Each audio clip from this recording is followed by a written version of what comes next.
if someone introduces the new golden rule, they have one agenda: control. So don't allow it in your workplace, don't allow it in your child's education, and especially don't allow it in your home.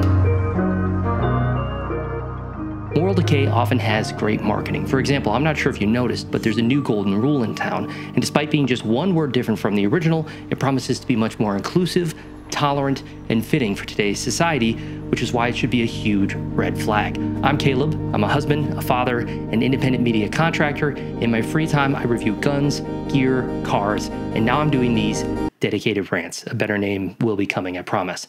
Now, this started out simply as a pro-Second Amendment channel, but I've come to realize the things that we hold dear, the things that we would protect with the Second Amendment, are being corrupted and perverted before our very eyes to the point where we may lose track of what we're fighting for. So these are not a doom and gloom finger-pointing session, but rather an encouragement, a building up, and a call to action so that you and I and the next generation we influence in and out of our households can go into the world fully equipped to fight for good.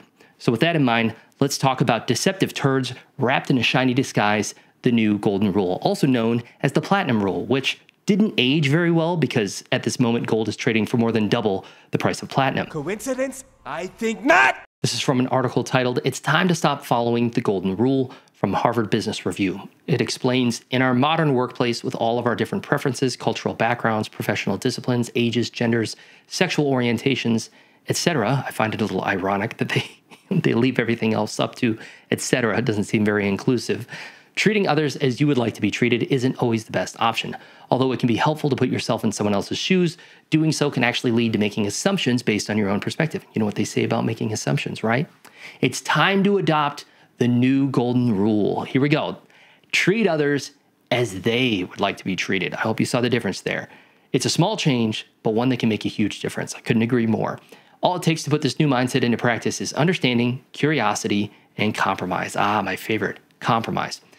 So to summarize, the old golden rule is outdated for today's wealth of diversity, culture, and preferences.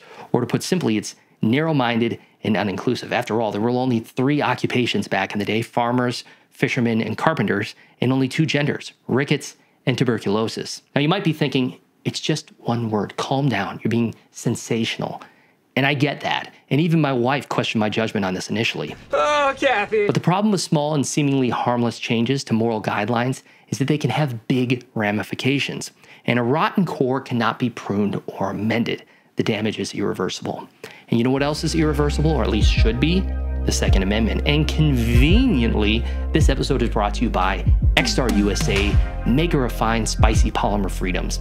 You can get 9mm spicy freedoms or 45 spicy freedoms or holders of freedom seeds for a price that can't be beat, with quality matching or exceeding competitors like Magbull. I kid you not. So swing over to extarusa.com, exercise your Second Amendment rights, because without the second, your other rights cannot stand. To see where this new golden rule goes wrong, let's go back and compare it to the original. You probably know it, so say it with me: treat others as you would want to be treated.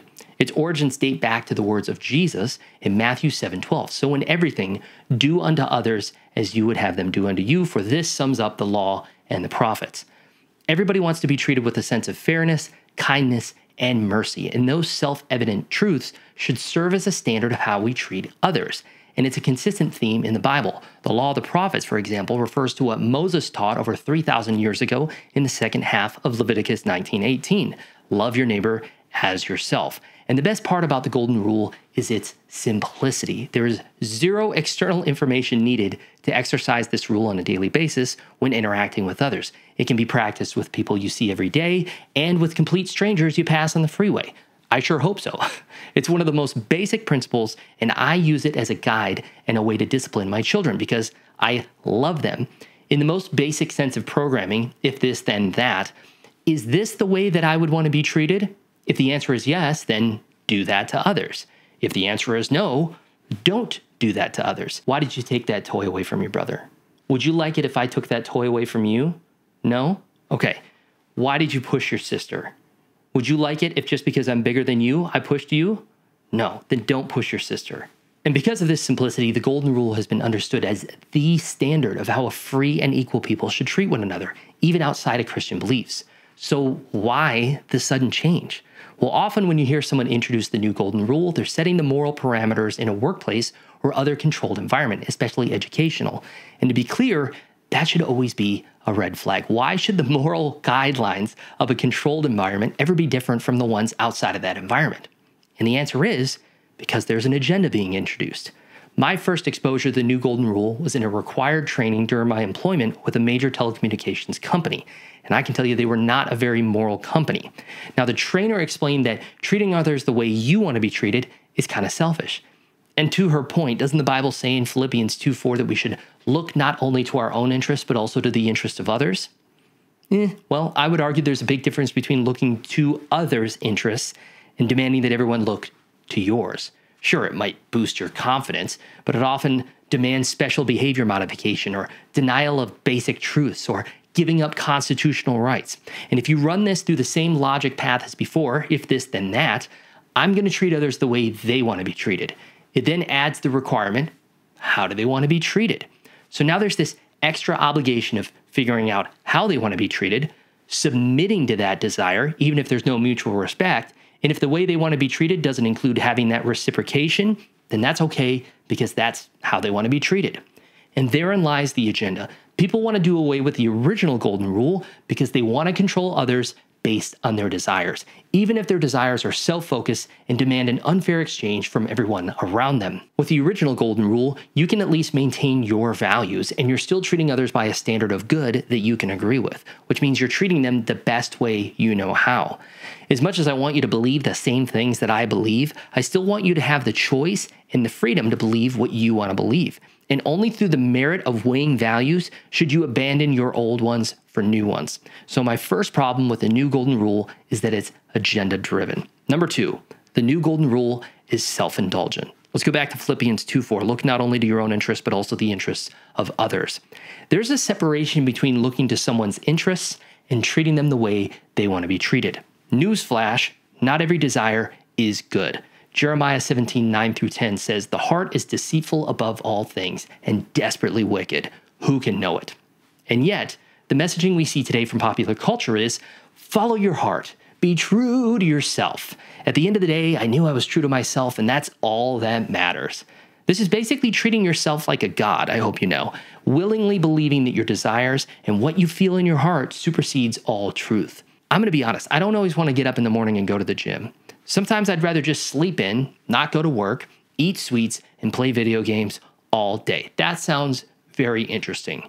But not every interest, something that excites curiosity or attention, is in someone's interest, meaning it's objectively advantageous or beneficial to that person. If I acted that way and my family had to just go along with it because that's the way I want to be treated, devoid of any personal responsibility to them, I would not be loving my family, but only myself. Going against that is what we call discipline. One of the biggest differences between a good parent and a bad parent is the willingness to discipline their child, to boldly and unequivocally say no, not because we hate our children, but because we love them. The family structure is clearly breaking down in our society, and with that comes the mindset that telling your child no, or anything other than what they want to hear, is somehow unloving, and that couldn't be further from the truth. When those kids grow up and they want to be told that their desires are good simply because they desire them, they're going to fall into things like substance abuse, sexual exploration, hanging out with predatory people.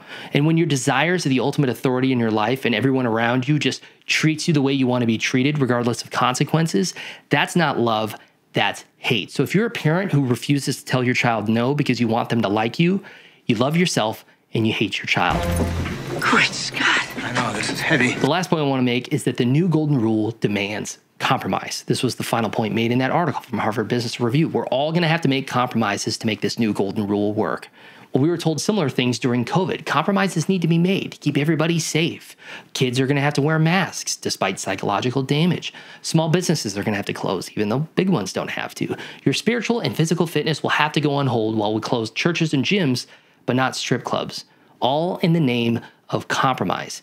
And many of these measures were scientifically ineffective while facilitating one of the largest transfers of wealth in history. And there's the agenda. One of the biggest and most recent areas where we see the demand for compromise is in this new sexual revolution. Love is love.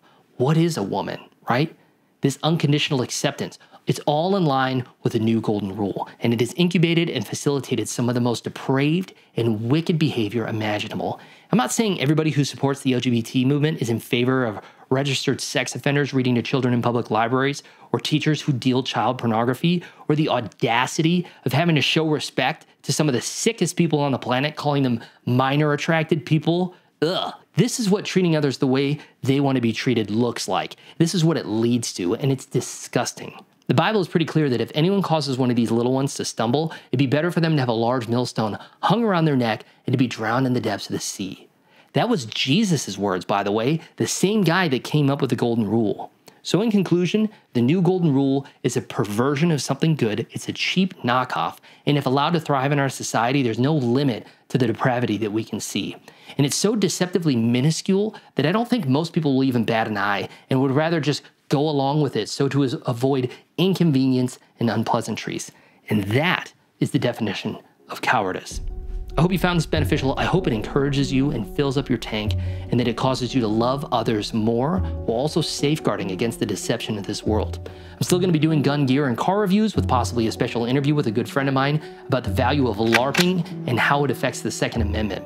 Likewise, future topics will include why the Second Amendment is important and why I named this channel 12 Spies. Thanks for watching.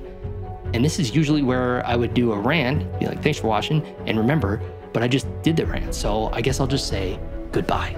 I'm gonna leave on the wind.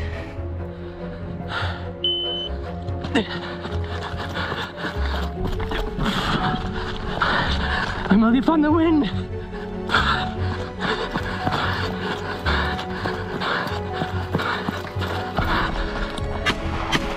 I wasn't moving. I stopped dead in my tracks.